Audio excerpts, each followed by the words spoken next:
Kenny Gilly, left full back today. Forward on to Davis. Davis running well. He's still going. He's away from Robbie Nielsen. Clips it inside. Chance for Johnny Hayes. Inverness Cali Thistle take just 75 seconds to go ahead. And the goal comes from Johnny Hayes, but it was created by David Davis. Lovely ball across, and Hayes' left foot finish. Perfect in at the post. Gave Penrith no chance. There's a good run. Danny Mackay-Stephen going forward. He's challenged, and Chris Hogg goes over the top. Hogg's in trouble here. Davis will be yellow carded for the challenge on the Dundee United man, but it's Chris Hogg who comes off worst here. Danny Mackay-Stephen straight into him, and Chris Hogg knew he was in trouble. And it's a sad sight at any level of football. Hogg is off, Cox is on. Mackay-Stephen again sends it out wide onto Armstrong.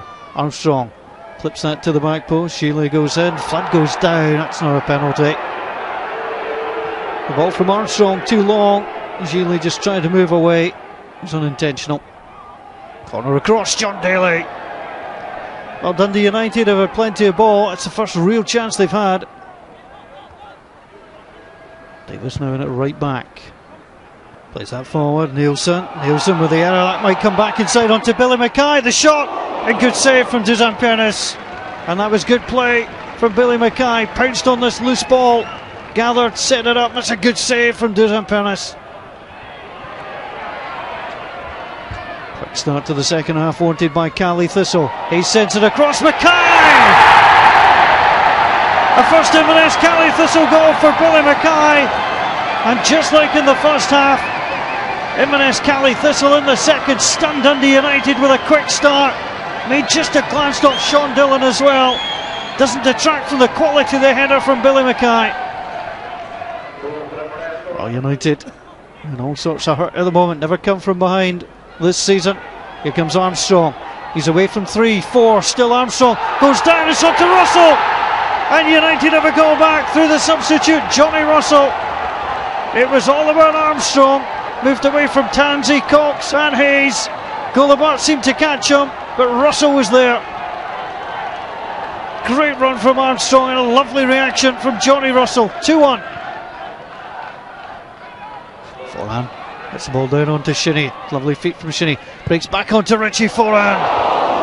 Good drive from the captain. Just one goal this season and against Aberdeen in August. Dixon has plenty of time. Slides as he sends it forward, although Kenny Mackay-Stephen is there. That's a good little head flick on. Still going. Cuts the ball back. Chance for Armstrong. That's turned in by Rowan Goulabart. He took it away from his own goalkeeper. Dundee United have come from 2 behind. They're level at 2-2. Pulled back nicely to Armstrong. This was more like a pass back than a shot, but Goulabart got it wrong and sent the ball past Ryan Essen. And United and Inverness are locked together at 2-2. Neatly taken by Hayes. Come back onto Tansey. Tansey, that's a good ball. Roman Goulabart almost making up for the own goal at one end with a goal at the other, and just inches away. Cali Thistle having surrendered the lead, battling forward again. Toklik through onto John Rankin. Rankin sends that on to Gary Mackay-Stephen. That's through. Johnny Russell has got a chance. He's held off Shealy and he's finished. What a comeback for Dundee United, and the catalyst is Johnny Russell. Lovely little ball through. Watch the left foot here to flick it away from Shealy, and then finishes also with the left. It's delightful from Johnny Russell and Dundee United. They trailed by 2. They now lead by 3-2, and it's a double for Johnny Russell. Goulabart in. The United fans continue to make the noises. Gary Mackay-Stephen away from Davis. Davis could be in trouble if he goes for the challenge. He has. It's a tackle from behind. It's a yellow card. He's already been booked. He'll be sent off. And it's disappointment for David Davis and for Inverness.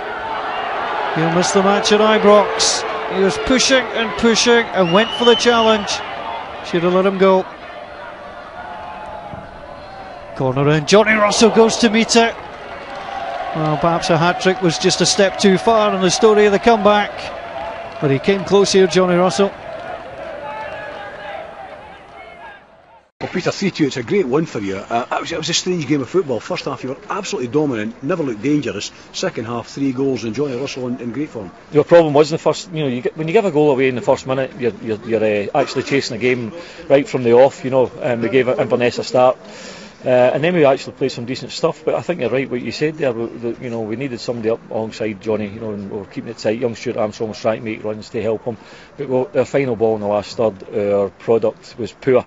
We had a wee go at half time because I felt they ended this half as if they were the hungrier side, and then you lose a goal within the first minute of the second half and you think, well, nothing to lose. I was actually going to make a double substitution at half time, Johnny Russell being one of them. Made one at the time, and Johnny's had a huge impact. I'm really pleased for him because Johnny Russell's form has been a wee bit indifferent. I've left him out today, but the best way to answer your manager is to go on and put in a performance, far less the goals, but the goals were great, but he's done really well. Well, you answered that today because you left Kenneth and him on the bench today and made the change. What was the thinking behind that? Well, I thought that Johnny's a young lad. It's his second full season, and sometimes your second full season you're not quite at it after having a very good first season in the first team, and his form's been a wee bit indifferent. We've spoke about it, Johnny and I, and he agrees with me, and we have used him in a number of positions as well, which doesn't help the laddie.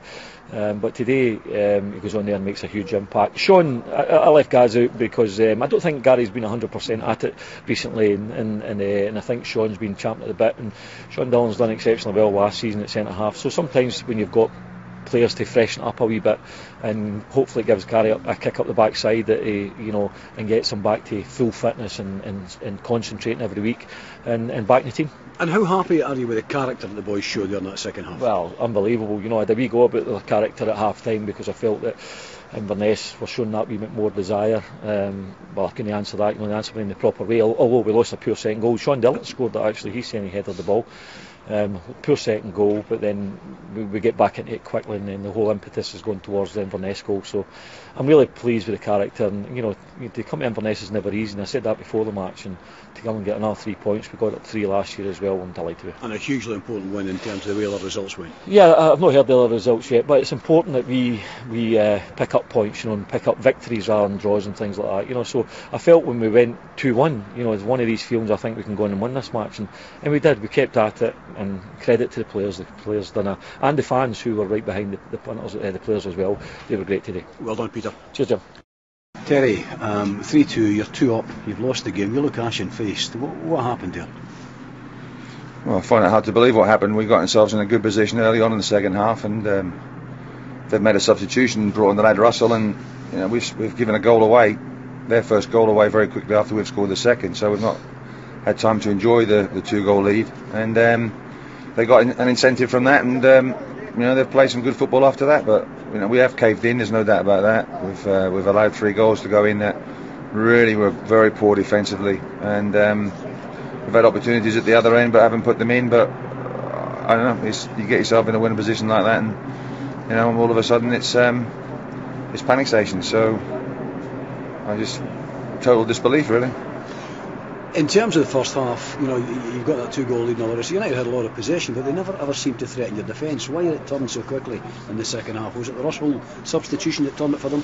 Well, I think it not so much a substitution, although that certainly lifted the team because he scored the goal straight away. So if you're 2-0 down and you're not really in the game, as Dundee United weren't at that stage, and then to go 2-1.